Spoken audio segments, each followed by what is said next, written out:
यह कहानी एक छोटे से गांव की है, जहां एक विशाल बरगद का पेड़ गांव के किनारे पर खड़ा था।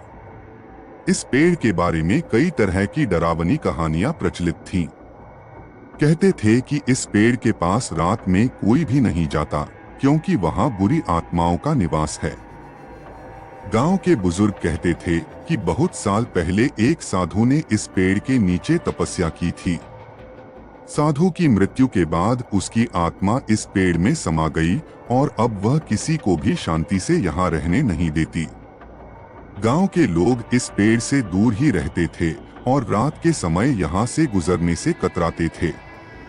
एक दिन गांव का एक युवा लड़का, जिसका नाम अर्जुन था, ने दोस्तों के साथ शर्त लगाई कि वह रात के समय इस पेड़ के पास जाकर दिखाएगा।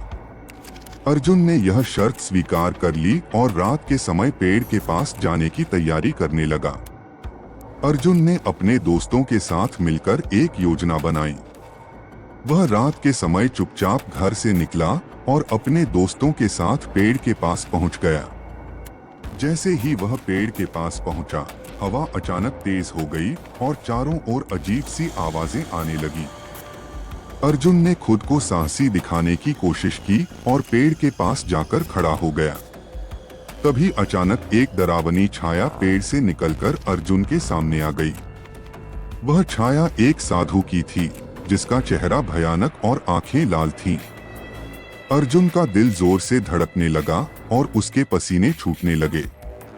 साधु की आत्मा ने अर्जुन से कहा, तुमने मेरी शांति भंग की है, अब तुम इसकी सजा भुगतोगे। अर्जुन डर के मारे कांपने लगा और उसके पैर थरथराने लगे।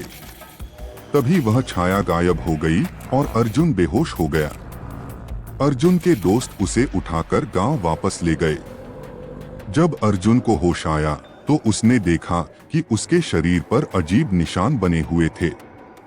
गांव के बुजुर्गों ने उसे बताया कि यह साधु की आत्मा का श्राप है और अब उसे साधु की आत्मा की शांति के लिए प्रायश्चित करना होगा।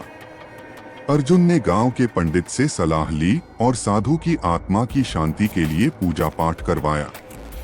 पूजा के बाद अर्जुन को धीरे धीरे आराम मिला और उसके निशान भी मिट गए।